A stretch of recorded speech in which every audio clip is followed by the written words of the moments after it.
How's everybody doing tonight? Not so good, huh?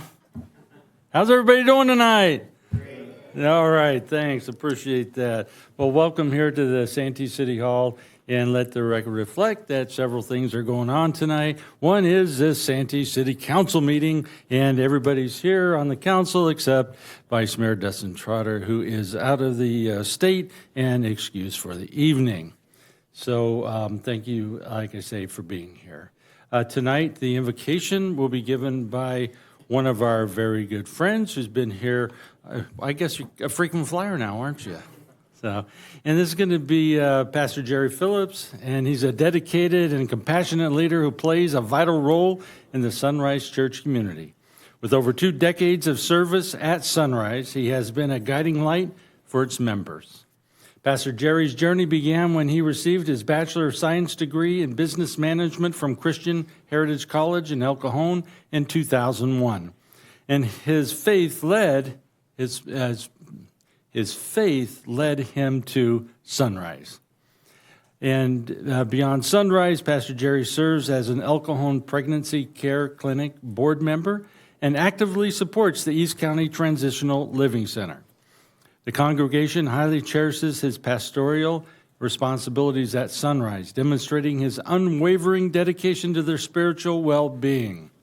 In his personal life, Pastor Jerry enjoys long drives with his wife, Pat, golfing, and watching ice hockey on TV.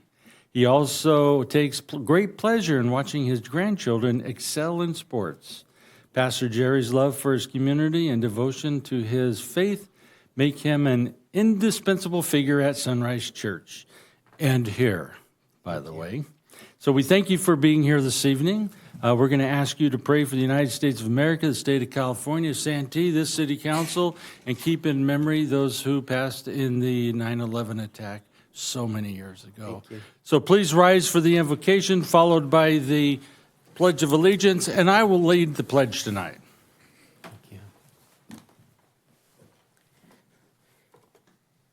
Thank you, God, for this opportunity to come together at the council meeting tonight. We just want to lift up all those that have gone before us in the tragedy on 9/11.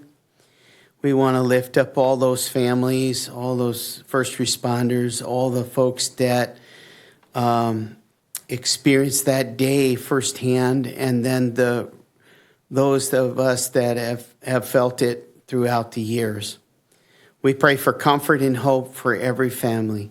Father, we pray for our state today, that God, you would guide our leadership at Sacramento and in every city in this state.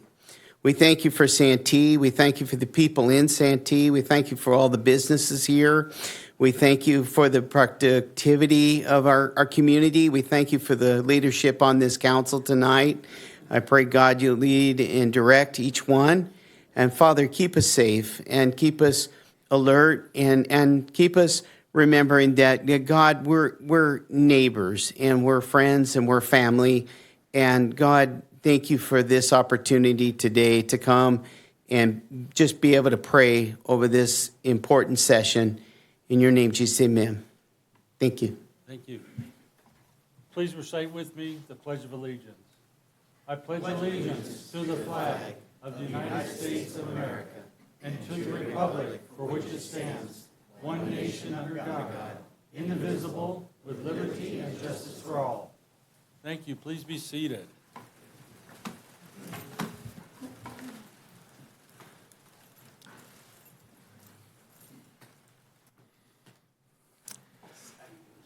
Tonight, we are going to have a special remembrance ceremony in honor of those victims of the 9/11 attack. And we will have a special, before we actually get started with that, from Detective Roland Garza from the from the Sheriff's Department, who will sing the national anthem. So we're actually going to have to rise one more time. I got a little bit ahead of myself, and I apologize for that, but he's going to do a great job. And then we're going to have some bagpipes play, and that's going to be done by Battalion Chief Scott Larson. And You don't necessarily have to remain standing for that, but if you want to, it will be great because he's going to be playing America the Beautiful, from what I understand. So please rise. Thank you, Roland.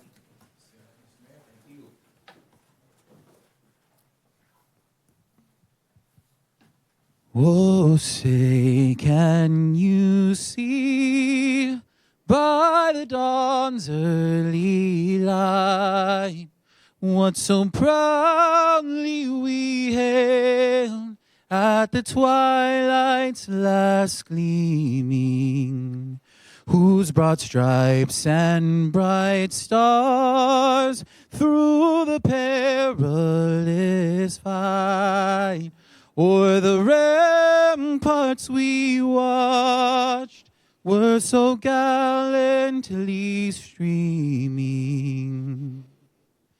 And the rockets ran glare, the bombs bursting in air gave proof through the night that our flag was still there. Oh, say, does that star-spangled banner yet wave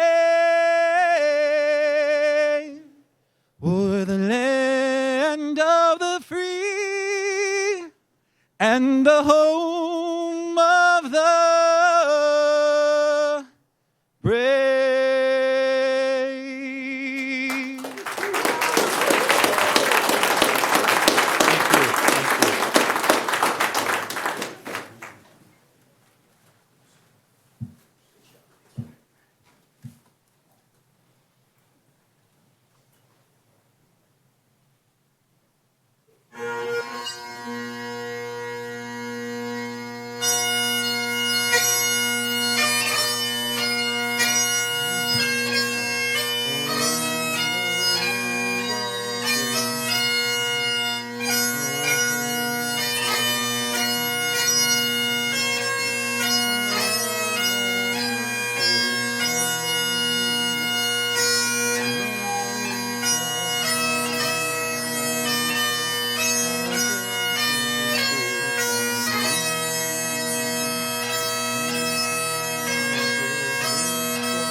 For first responders, 9/11 is a very emotional day.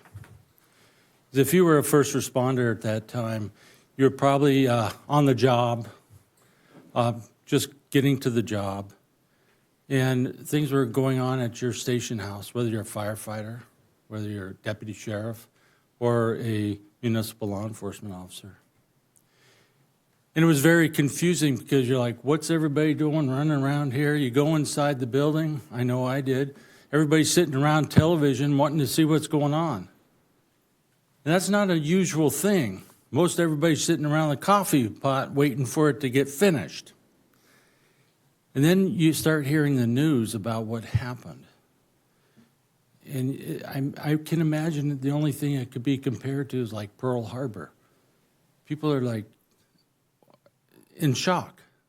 And first responders who are used to responding to things just without thinking about it, they just go do it. And all of a sudden, our whole lives changed.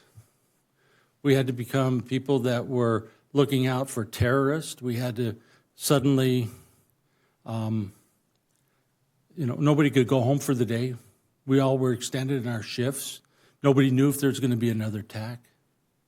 And so our lives changed greatly. And so, as we heard the reports about firefighters and police officers killed in New York City, when the towers fell, it made it even more important. So, I prepared a little something because I wanted to express for my fellow first responders how maybe I felt, or maybe you all felt, and how maybe we should think about this. So I just want to say on the solemn day, we remember the nearly 3,000 lives lost on September 11, 2001. We honor the bravery of the first responders, the resilience of survivors, and the memory of those who perished in the attacks. Their lives were tragically cut short, but their legacies live on in our hearts and in the enduring spirit of unity that arose from that dark day. As we reflect, we stand together in remembrance, keeping alive the promise to never forget. May we find strength in their memory and continue to strive for a more peaceful and compassionate world. Thank you very much for allowing me to take this moment. And to finish off, I just ask us to bow our heads and have a moment of silence.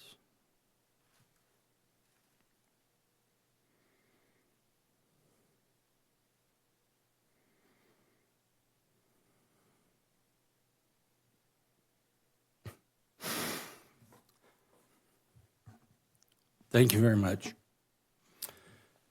All right, let's go ahead and go on. Scott, you still here? Oh, there you are. We're going to do a proclamation for National Preparedness Month, which is kind of ironic because, you know, of 9/11 being such a tragic event, a critical incident event, and we certainly want people to be very prepared. So come on up here. I'm going to have you receive this on behalf.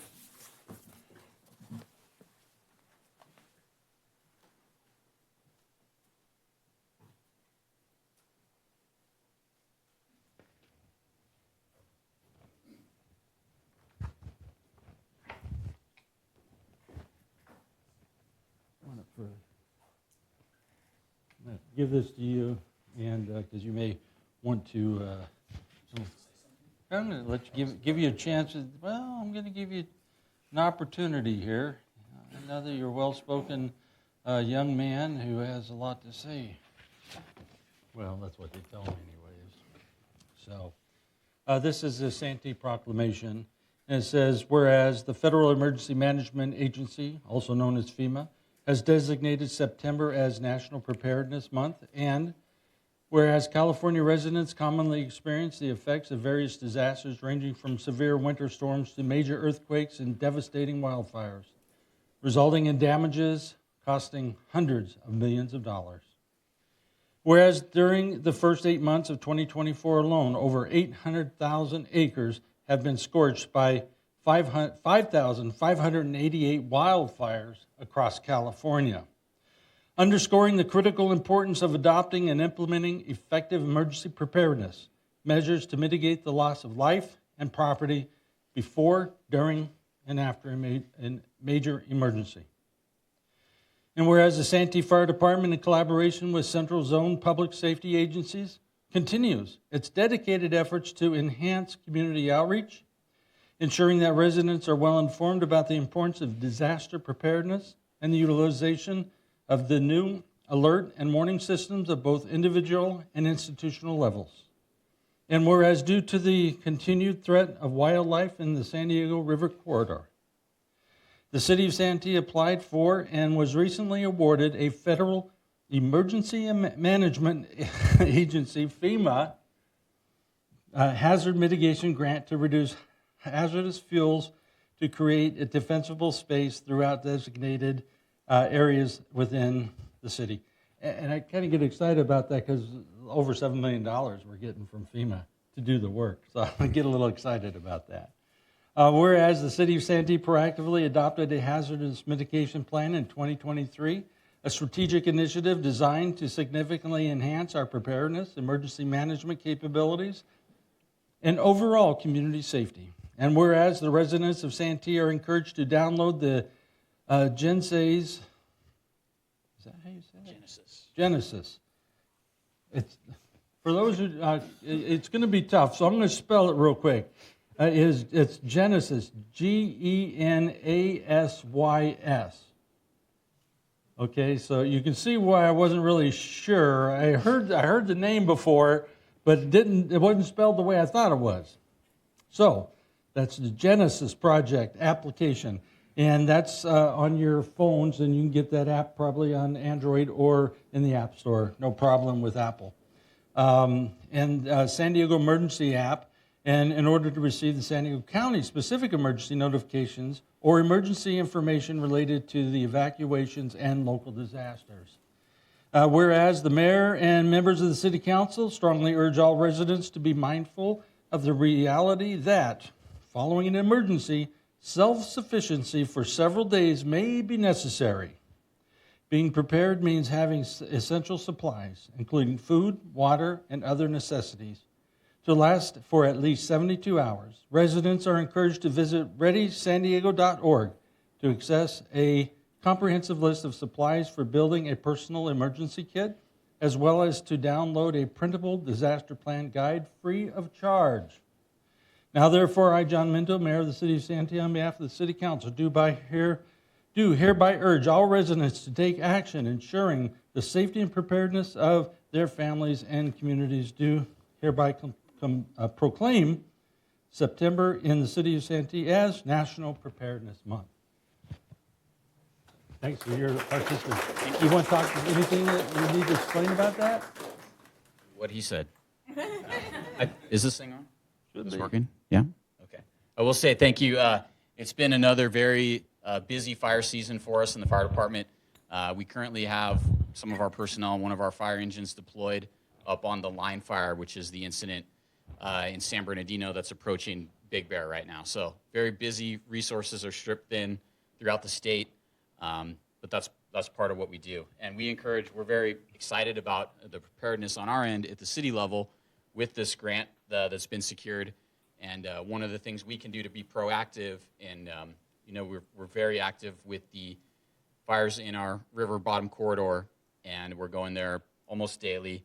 And this funding that was secured will be instrumental in allowing us to create some more defensible space between the river bottom area and the homes that border that area. So we're excited about that, and we encourage everybody to be prepared themselves, because as much as we try to do, we can't be everywhere at the same time. So there may be times when people do need to be self-sufficient, and we encourage everybody to use those resources and be prepared themselves. Great, thank you. Thank you. If anybody wants more information, if they can go to our website, cityofsanteeca.gov, and look at our Community-Oriented Policing Committee meeting that we had Monday. There's a presentation on it, so you get more information. Mr. Mayor, can I make a quick comment? Yes, Chief. Battalion Chief Larson is the lead piper for the San Diego Emerald Society. And when you talk about honoring public servants, honoring our fallen, going to celebratory events, but also some of the more, unfortunately, the more grim events, there's nobody that I know in really the California area, and probably even nationally, that does more to honor our members of the fire service and law enforcement and military. He plays all over the country. Like I said, he's not just a bagpiper, he's the lead piper for the Emerald Society. So we're extremely fortunate to have him in our organization. Thank you very much, Scott. Appreciate it. All right, how about if we get down to business now? All right, let's see. That takes us to our consent calendar. Any items added or deleted or reordered? Ron? No. Or? No. Not for me. City Manager? No, sir. City Attorney? No, sir. Are there any speaker slips? No, sir. Thank you very much. Motion to approve consent? Second. I have a motion and a second. Please vote. That takes us to... Motion carries unanimously. A little bit faster next time, interim city clerk. That takes us to our non-agenda public comment. Do we have speaker slips? One speaker slip, sir. Thank you. Brenda Hammond. Welcome. Hello. Well, I'm done house sitting in Santee. It was nice, like a vacation away from drama. and I was able to put more of my book notes together. What I really was happy about was the great hospitality I received from Santee City. The people, the staff, the residents, and of course, Jack in the Box on Mast and Magnolia. I love that Taco Bell is still on the property. And remember Food Basket? I used to stop there for groceries on my way home from working at FedMart on Navajo. And then later when I worked for Safeway in Lakeside, nobody wants to shop where they work all day, right? Anyway, thank you for the hospitality and the cleanliness of your beautiful city and, of course, the concerts. One more thing I wanted to say, I just added this a little while ago. From outside looking in, I don't see Clan T. I know that's a nickname. I see a diverse city that is open to all race, gender, age, and religion, especially religion. And so if anyone anywhere refers to your city with judgment to me, I will say, hey, you are the one with the problem. Thank you. Thank you. No further speakers, sir. Thanks. Okay, that takes us to item number 5, which is new business, resolution receiving the 2024 City of Santee Development Impact Fee Report and making certain findings based on that report pursuant to the Santee Municipal Code and California Government Code. Heather. Good evening, Mr. Mayor and City Council. The purpose of this presentation tonight is to present you all with the 2024 Annual Development Impact Fee Report and for the City Council to then approve the resolution receiving the report. So the City Council adopted the most recent impact fee ordinance in 2019, Ordinance 565. It was later amended in May 2023 by Ordinance 612. The amended language states that the Director of Finance is required to prepare and make available to the public an annual report on the city's impact fees. It also requires the Director to bring forward information regarding those fees consistent with Government Code Section 66006B. In addition, it requires the Director to conduct a recurring 8-year impact fee nexus study. This item tonight satisfies the annual reporting requirement, and the nexus study is currently being prepared and will soon be presented to City Council. To be in compliance with Ordinance 612, the Director prepared and made available to the public the City of Santee's Development Impact Report for 2024. This report is included in your agenda packet. The impact fee report is posted on the city's website, and notice of availability is posted at standard city locations. In addition, notice was mailed to the 2 parties who had previously requested mailed notices. The following section provides a brief description of each of the development impact fees. Public facilities fee. This is for installation of passive and active park facilities and for the construction of 65,000 square feet of community buildings. Traffic signal fee, installation of traffic signals identified from the city's traffic signal needs list. The traffic mitigation fee, installation of needed improvements identified in the circulation element of the city's general plan. The drainage fee, installation of drainage improvements identified in the city's latest master drainage study. Park and lieu fees for the acquisition and development of park facilities. The Regional Transportation Congestion Improvements Program, otherwise known as RTCIP. This fee is for the installation of improvements to the regional arterial system. Each fee collected is maintained in a separate account, and the CIP budget is used to prioritize and allocate the fees. This next slide here shows our current fee rates. These rates are currently increased each year by CPI. This top section of this chart here are the residential fees per unit, and the bottom portion of this chart would be for commercial or industrial. This next slide shows the estimated fund balance amount per fee for June 30, 2024. The top section there are the revenues earned during the year. The next section would be the expenditures for the year, and then at the end there are the fund balances per development impact fee. The next 3 slides list out the projects that are funded with the development impact fees. The schedule is organized by fee type with the projects listed underneath. There's a new column this year for updates to projected project commencement. So if you look at, the first fee is there is the public facilities fees, and we've got a couple of projects under that. The next fee is traffic signal. If you look at the second project there, if you look in the middle column, you've got an updated estimated project commencement date. This is a requirement of the government code. On the right side of the schedule is budget and expenditure information, and to the far right is the amount of the fee used to fund the project. So as I mentioned, this is public facilities and traffic signal. You can go to the next slide. The next fee is traffic mitigation, and these are the projects funded with traffic mitigation fees, drainage fee projects. Next slide. And then Park and Lieu, and then finally RTCIP. So the resolution presented tonight states that the City Council has received the report and reviewed the following information: that the purpose of the fees remain valid, appropriate, and necessary. There is a reasonable relationship between the fee and the purpose for which it is charged. Funding for all sources and amounts of funding to complete the financing of incomplete projects has been identified. All remaining balances in the impact fee accounts are necessary to complete the incomplete improvements as identified in the CIP and the impact fee report.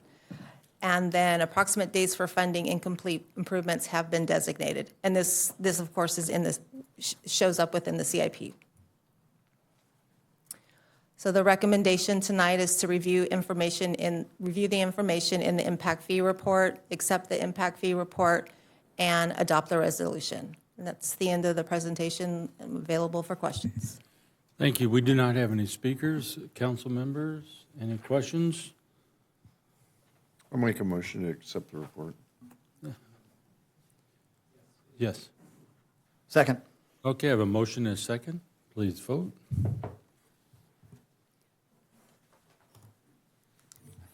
Motion carries unanimously with the members present.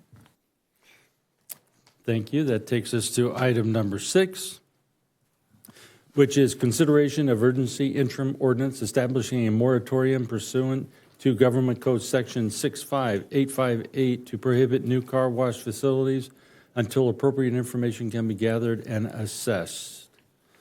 Sean? Thank you, Mayor, members of the council. In spring of this year, you heard a car wash conditional use permit, and in that hearing, you had some discussions and questions about where car washes were permitted, how many there were in the city, what the right balance between the number of car washes for the city is, and other land uses and other issues of related to car washes. And as part of that action you took that evening, you gave direction to bring back a moratorium for your consideration related to car wash facilities. We then, as the city attorney's office, we included that in our work plan for this fiscal year, and we are now bringing it back to you for your consideration. So Tari is going to walk you through the requirements for adopting such a moratorium. There are some specific voting requirements and there are specific findings you need to make.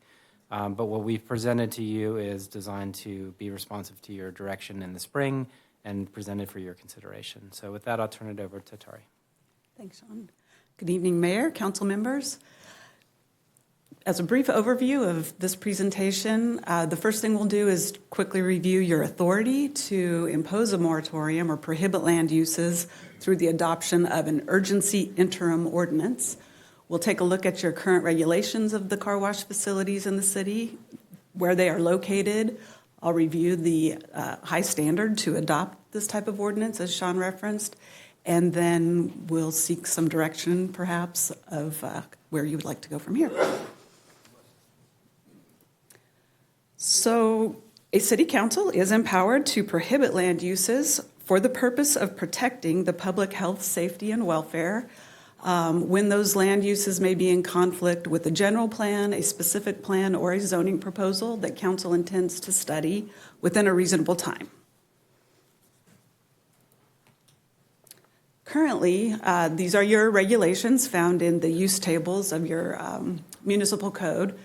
I'm going to start with the conditional use permit. In 2019, you did tighten up your controls of car washes a little bit by requiring a conditional use permit to be issued when the development was slated for the general commercial zone district. Excuse me. A minor conditional use permit is required when the development is slated for the neighborhood commercial zoning district. Car washes are prohibited in the office and professional zoning district, and they are permitted in the light industrial and general industrial district. And what that means is if someone wanted to put a car wash in the light industrial or general industrial district, they would go directly to a building code application for a building code permit or building permit.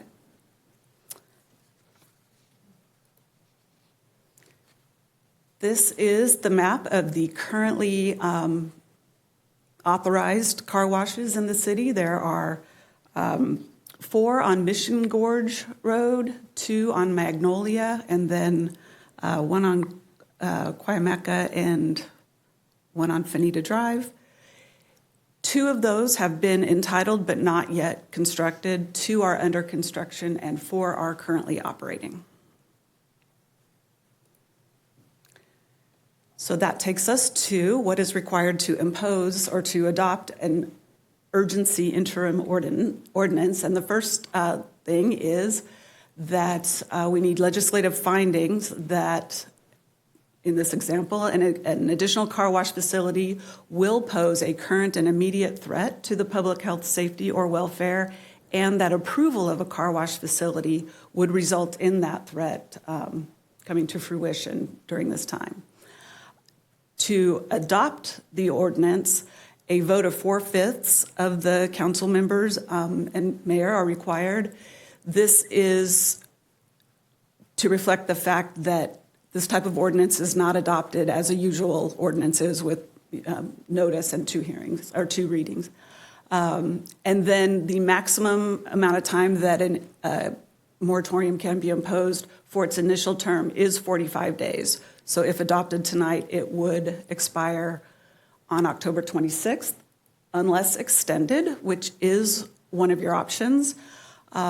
If adopted tonight, I think we will proactively go ahead and schedule a noticed public hearing for the October 9th meeting for you to consider whether an extension is advisable. To extend the moratorium at that time, it would again require a finding of a current and imminent threat. It would also require another 4/5 vote. And this first extension could be imposed for 10 months and 15 days. There is a subsequent opportunity for one final extension, which would be for another year. And that would come back to you in about 10 months' time. Then, of course, the other option is not to extend any moratorium that may be adopted, in which case a written report describing the measures taken to alleviate the conditions that we're trying to address here would be due 10 days prior to the expiration or October 16th. So a couple things just to put on your radar to take into consideration when making your decision. A study of land uses like car washes can commence at any time, with or without a moratorium. Your ordinance itself can also be amended without a moratorium if that's if you wanted to look at augmenting those controls again.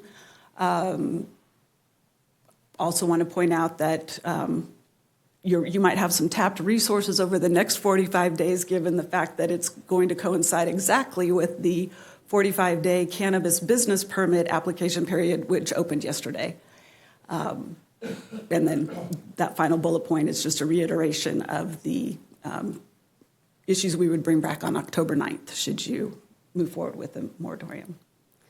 So the recommendations are really for you to decide if you want to adopt or not an urgency interim ordinance at this time. And if you do, we would appreciate your direction as to what kind of a study or what kinds of information you would like us to bring back to you, and when. And with that, I will turn it over to you and be available for any questions that you may have. Thank you. Do we have any speaker slips? No, sir. Thank you. Councilmember Coble. Yes, thank you. This was actually something that I wanted staff to look at, so I appreciate that this is on our agenda tonight, which obviously, from that statement, you can tell I'm in favor of the adopting an urgency interim ordinance. But some of the things that I'd like to have looked at, we have new water budgets in California, and I would think probably the number one issue to look at is, I think I wrote it on this page, sorry. Oh, water conservation per city. So water budgets are very interesting in that they're done by water districts, and they're going to be monitoring it, and it's not so granular that you're just looking at, a particular house and how much water goes down into the sewer. You're looking at the whole community, and I guess that's the first way they're tackling that. So I think water conservation needs to be looked at, environmental impact, oversaturation, land use and planning. We haven't updated our general plan in a long, long time, and it's outdated. And I guess we had funding for it, but we lost the funding for it, so I don't know where that sits right now. And then, of course, there's always traffic and noise concerns in the community for things like this. Me personally, I think this will take more than 45 days to get a report together, and obviously I know there's other priorities right now that the whole council has. So I do expect to see this back without a complete report in 45 days to do an extension, to do a proper study. And so some of the things that I'd like the study to have is one, researching neighboring communities and how many car washes are in neighboring communities. I think of like our neighbors in Lakeside. I can only think of two, and one is a drive-through one, so what do they call it? Touchless, but it doesn't have very many bays, whereas some of these bigger ones like a Soapy Joe's has a lot of bays. And then the only other one I can think of is kind of like the old one on Fanita Parkway, where you take out the sprayer and spray it yourself. So, here we have, I don't know what the count was, 11 or something like that. 8? Okay, well, feels like 11. We have 8, and they're all, there's a saturation of them, of course, based on where they can be built in the Mission Gorge area. So, yeah, I'd like to see how many per capita each of our neighboring communities have, and also what's the capacity for each car wash. Like, are there car washes, but really they can only service 3 cars versus some of the ones that we have that have 10, 12 bays for that. I consider it not just how many they can do an hour, but how many stations they also have, so a car can pull in and get detailed out by the customer.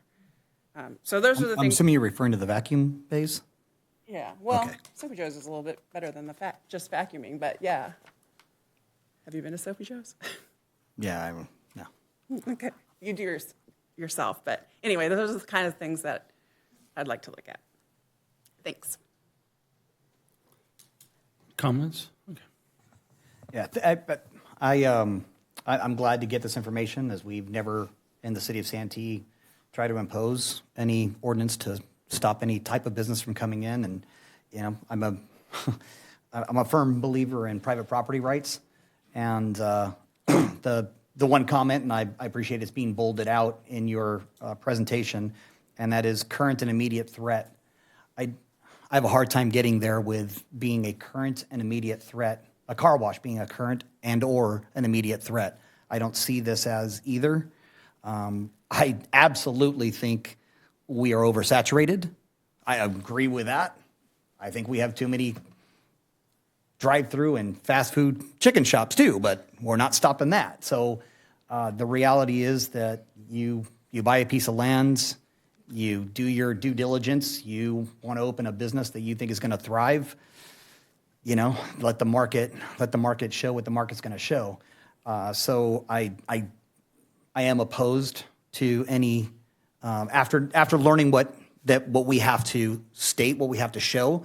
I think that would be easily challengeable by anybody, that we could not present a current and immediate threat.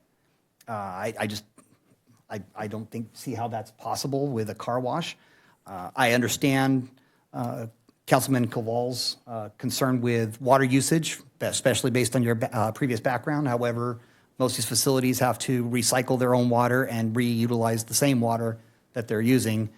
And that's a big cost in building these systems now, is they have to flush that water through, filter it, and then reutilize the same amount of water. So it's actually a lot less water than if we were to wash a car ourselves on our own property. The last point that I'll make is last I heard, we may be losing one of our car washes that is currently in our rotation. It may not come back into rotation ever again. The Garmels are not, last I heard, they're not too sure that they're ever going to open up the car wash again, just once again because there are so many car washes that they don't see that it'll be profitable for them to do that on their own property. And they've been one of the longest standing car washes we've had in the city of Santee, and one of the last full service car washes that we had in the city of Santee. I think we've only got one now, and that's a K Car Wash on Magnolia. So there's a different perspective that I have. I totally get where you're coming from, and what I like versus what my principles say are two entirely different things sometimes. And this is one of those times where I've got to stick with the principles of private property rights, and so I would be opposed to this ordinance. Well, if I just may, Please. we do have restrictions on the number, with foresight, which people that were approving car washes maybe didn't think that Santee would be a hub for car washes. But we do have restrictions, and not everybody is going to be able to build a cannabis shop in Santee. So, and like you said, we did that with foresight, and therefore that was a decision made. And so everybody going into it knew, all right, there's only 4. There was nothing like that. And as you stated, our general plan is outdated and needs to be revised. And that's where we should be addressing these types of issues in our general plan revision, and maybe changing some of the zoning to allow or not allow businesses such as a car wash to come in. And I think that's the proper way to do it, because then it's part of your zoning. It's not just in a way where like, well, all these people got their car washed because it was legal. Now we don't like them anymore, so no more. I don't feel that way about it, but Fair enough. We've got the legal counsel that brought the language forward for this, so perhaps you would want to weigh in why this does qualify, to at least do this study. We're leaving it to council to make the determination on the facts. I mean, that's not our job. You need to make these findings, and we've put this issue together in the best light based upon the input that we had before. If you adopted it, we'd obviously defend it, but it really is up to council. I mean, you can look at it a variety of different ways. I mean, clearly, if you didn't have this moratorium, people aren't going to die tomorrow, right? So in that perspective, it seems this language seems to be more geared to those kinds of things. But at the same time, I mean, you've identified this as an issue. You have an outdated general plan. This, I believe you have the authority to say, wait, we got to pause so that we can let our thinking about where these things should be catch up to where our land use is now, and not wake up and have not 8 car washes, but have 16, So I think you can go either way. I do think this is just a different perspective on how you would make the findings. But it is really up to you. I mean, you need to be the decision makers on this one. We've set it up in a way that we feel comfortable with you if you conclude that the you have this basis, you can do it. But it's really not up for us to say, yeah, you can do it or not. Understood. Thank you. Yep. Do you have anything? I completely agree with Councilman McNellis, so write that one down too. I think What's that's- that? One more time, Rob. That's I think that's I know, that's like twice in 1 year. What's It's crazy. the date and time? You know, I had the same feeling though when we went into this. You know, I'm looking at Magnolia and the three that are going to be right next door to each other, and to me that kind of made me a little nervous. But you know what? They're there. They're coming in whether we like it or not, and they've got the right to do it. I know they want to put a fourth one on Magnolia, from what I'm hearing, and I'm not real happy about it. But I don't see this being a current and immediate threat. That's going to be that's a lawsuit waiting to happen, and I don't like lawsuits waiting to happen. So I'm totally against this. Sorry. Okay, let me weigh in then, because it sounds like this is going to fail, if there's a motion. Fail. It requires 4. What I like to do is offer an alternative, because I think that your points are spot on. We should look at each one of these to make sure that they comply with everything. And I think the best way of doing that, though, is on an individual basis. We may find that there is a proposed car wash on a piece of property that just can't handle it. And the reason why I say that is because if I had to do it all over again, the project that we approved over there at Cuyamaca and Prospect, where the Soapy Joe's is, I don't think I would have ever approved that because it's so impacted now. Once you saw how tight it is right there? Right. Yeah, that's super tight. And it looks so much different on paper than it actually does when it comes to fruition.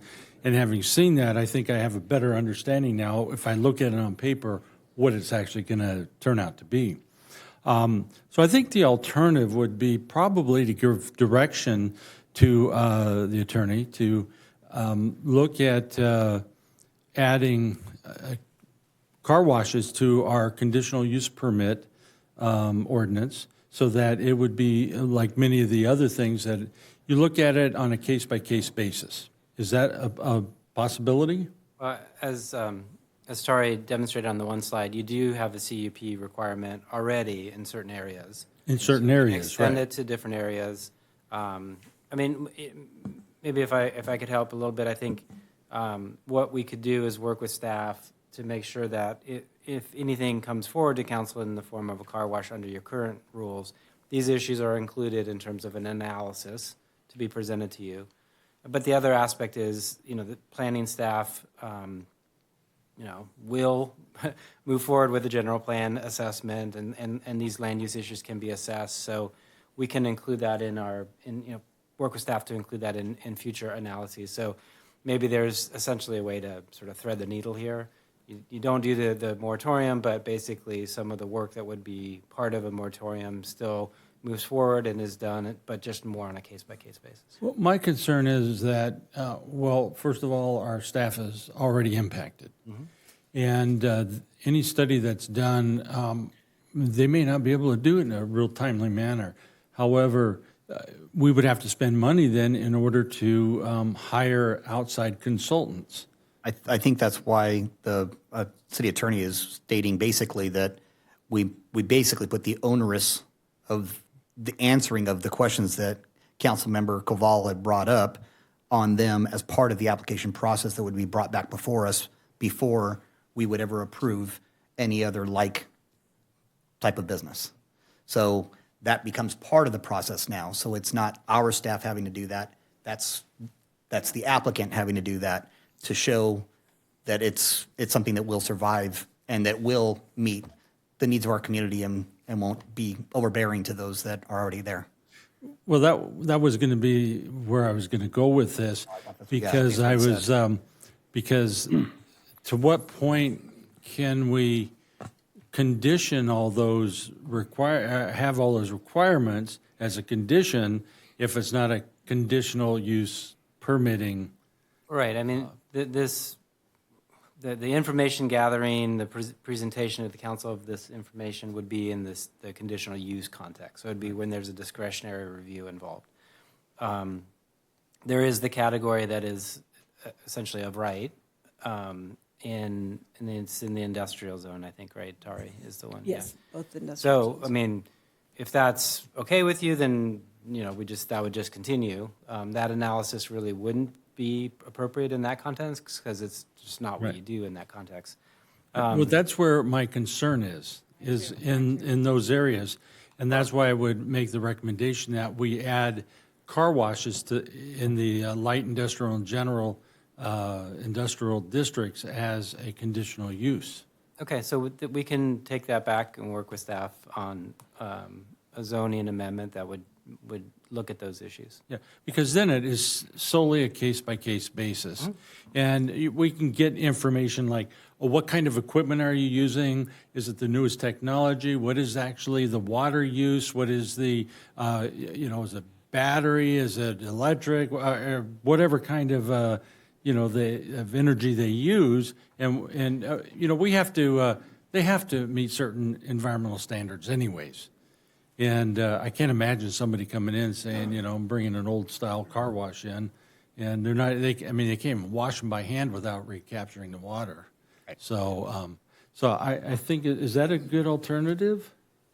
Yes, as long as we include the light industrial category for our review too. Right. So, okay, do we have direction? I understand the direction. Okay. Yeah. We'll Good. bring you back something that would look at making car washes in the light industrial and general industrial districts a conditionally permitted use. And then we can also, staff can just take the direction that any of the other existing CUP issues, if a car wash is brought forward, the information you've requested would be part of what's presented to you for your consideration.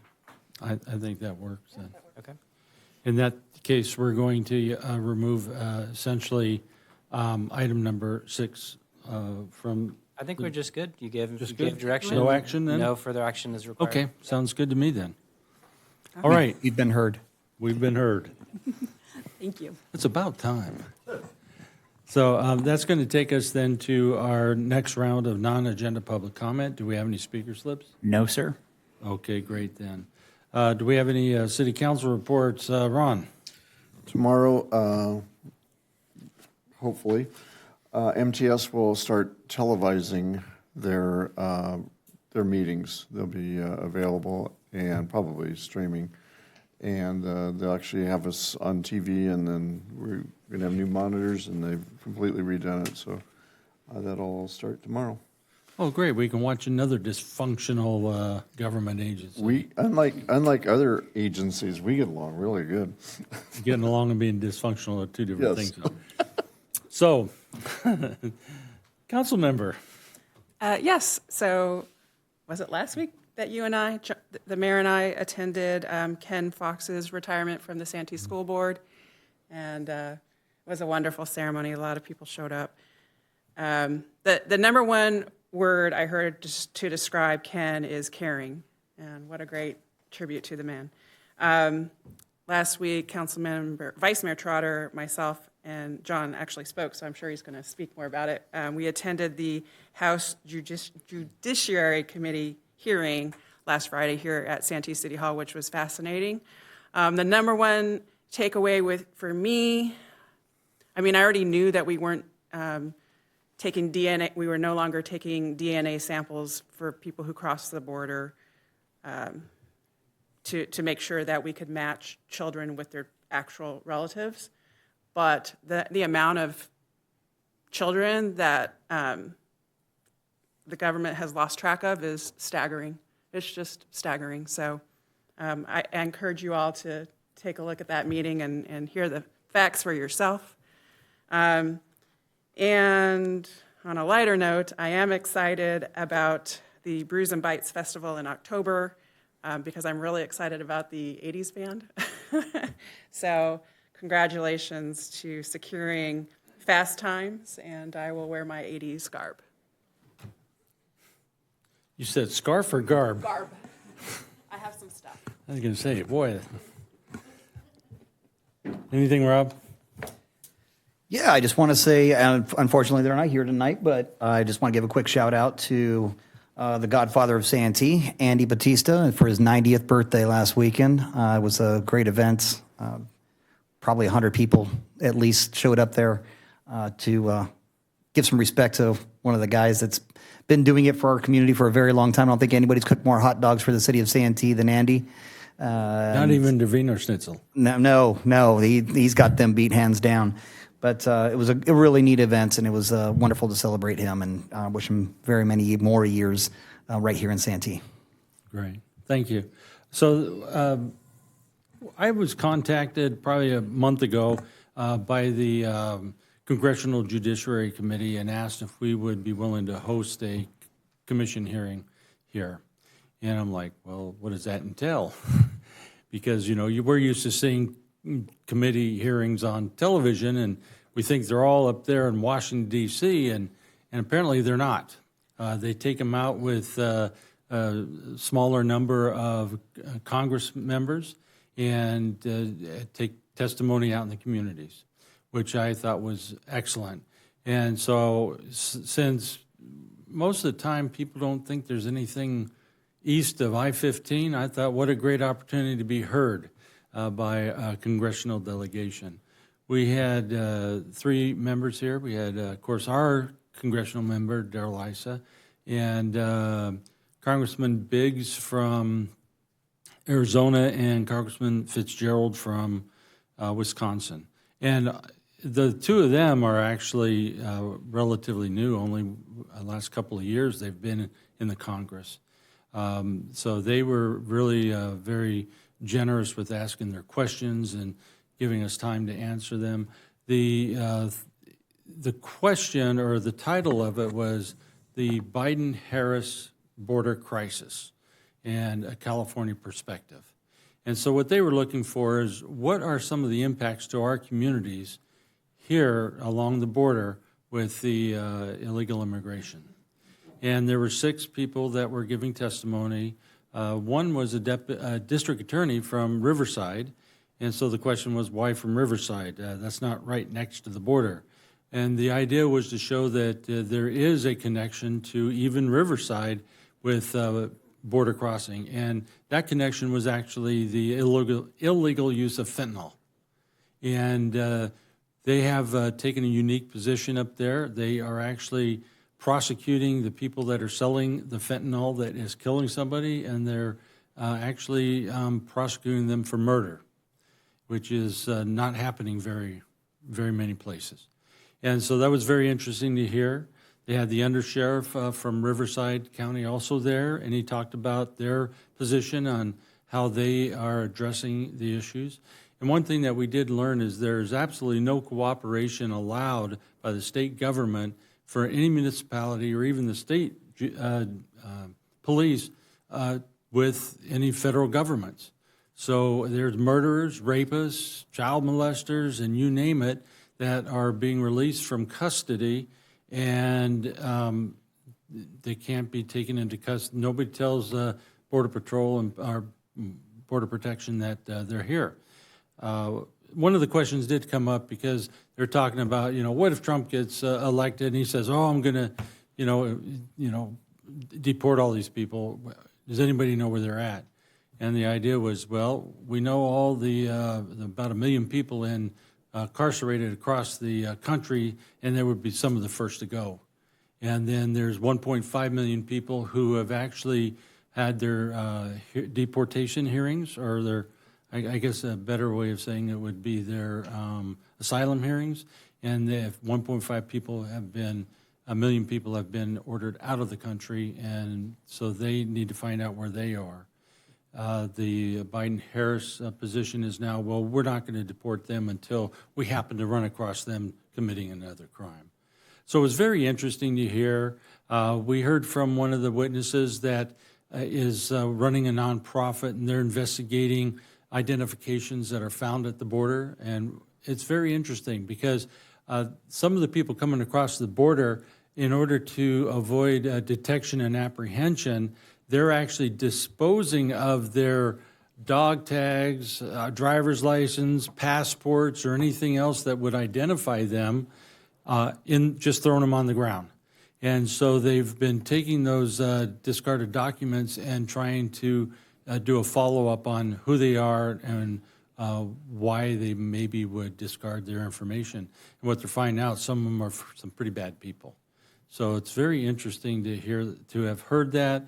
I was able to talk about the transit centers that were created by the county because there was between 125 and 155,000 immigrants that came in during about a 6-month period last year. 80,000 of them made the transit centers. And believe it or not, if those people didn't make it to those transit centers, then they would have been remaining on our city streets and county streets, creating more of an impact. So even though it's a hard pill to swallow that we paid money and that we had to beg the government, federal government, for more money, which is really our money, right? It was something that helped to reduce the impact. And believe it or not, the impact also comes to Sharp, Grossmont, which is one of the most impacted hospitals in the California. And so that helped relieve that a little bit, not as much as we needed, but it did help a little bit. So it's great for us to be able to give that testimony and represent you and a lot of your concerns, because we hear a lot of these concerns from many of the people that live in the region, not just Santee, but El Cajon, La Mesa, Lemon Grove, and Lakeside, and other portions further east. So that's my report. Thank you. Marlene? Thank you, Mr. Mayor and Council. I have a couple of things to present tonight. Santee is a very busy city, and we want to make sure that you all have a great calendar going between now and our next city council meeting. The very first thing is on this Saturday from 8 to 12, we have a cleanup day that's here at City Hall. People can bring down large and small items that you may be keeping in your backyard. You're ready to get rid of it. Bring it on down to City Hall. It's a way for you to drop it off. We'll take up to 5 banker boxes full of documents, and they can be shredded. So it's a great service for community residents. It's free. Come on down and take care of anything that you've got stacked up around your house. Makes for a really good opportunity to do a little bit of fall cleaning before you decorate with the pumpkins and then the gold Christmas decorations. The other thing that's happening this Saturday is we'll also be taking youth sports gear donations. So if you have children in your family or neighbors who no longer are playing sports and they're trying to figure out what to do with those bats and balls and soccer balls, footballs, lacrosse equipment, all of those kinds of things can be also dropped off as a way to help others who may not be able to afford to get that gear to be able to pass that along to the leagues. So that's happening here at City Hall. It is on this Saturday from 8 to 12. Once you get through this Saturday, the following Saturday, we have more fun and games. The first thing is that we have an annual pancake breakfast. Everybody in town knows the pancake breakfast. It's done by the fire department. It is going to be at Station 4. Sheriff's Department. Yeah, correct. And I know the captain is sitting back there. The chief is here. So anytime that you want to come on out, the event is going to be on the 21st at Station 4 down off of Cottonwood, and it's from 7 o'clock to 10:30. Come on down, have some great pancakes. I can testify. The food is wonderful. You will love it. So it's a lot of fun. When you get done, you get home, have a chance to relax a little bit. The kids still want to go out and play. That evening, we also have a movie at West Hills Park. Encanto, the Disney movie Encanto, is being shown on Saturday night, September 21st, from 5 to 9 o'clock. It's a great opportunity to bring the kids out, have some fun. We've got some interactive activities going on, face painting, some giveaways. So it's more than just going to sit on a blanket in the park and watch a movie. It's a lot of fun, and we encourage everybody to come on out. The last thing is, Councilwoman Koval brought it up, we're going to keep pumping it because it's a fantastic event, and if you like the 80s, you have a chance to really go back in time and enjoy yourself. So Brews and Bites is now going to have a great band, Fast Times. They play 80s music all over Southern California. They're one of the premier bands. We encourage you, look online, find a way, get on out there and have some fun. It's a great opportunity for us in October. We're going to push that the next couple of meetings to make sure everybody knows about it and you don't have a chance to miss out. Lots of activities in the next 2 weeks. Have a great time here in Santee and sign up for Brews and Bites in October. Thank you, Mr. Mayor. You're welcome. Sean? No report. Thanks. Before I go on, I'm going to just say, for that hearing, thank you to James and his staff, and for our Bree and her staff over in marketing. Tremendous job, job. And I know there's some other folks, I think Nick's crew also helped out a bit. This place was almost unrecognizable, but great job. I just forgot to say that, and I didn't want to leave anybody. What?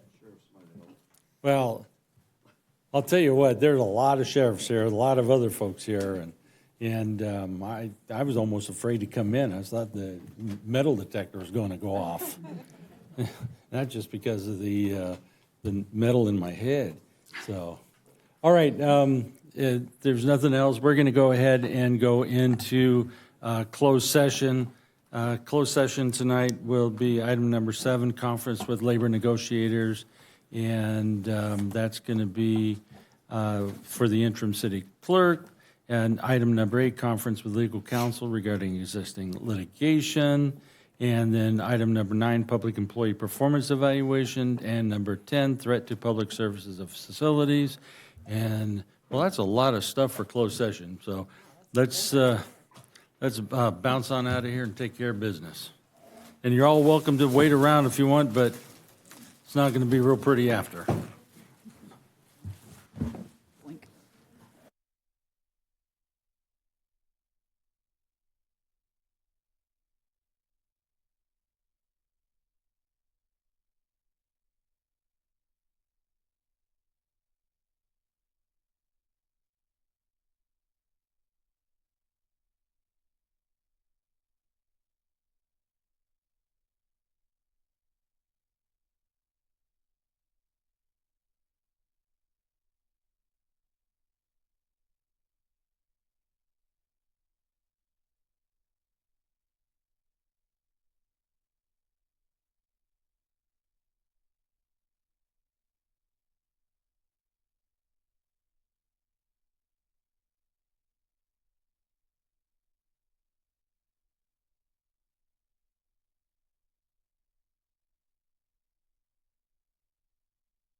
That can be seen on camera. Okay. Let's call this back in session. I think we've had enough fun. All right. In regard to items 7, 8, 9, and 10, information obtained and no action taken. And in memory of the 9/11 victims, too many years ago, we adjourn this meeting in their memory.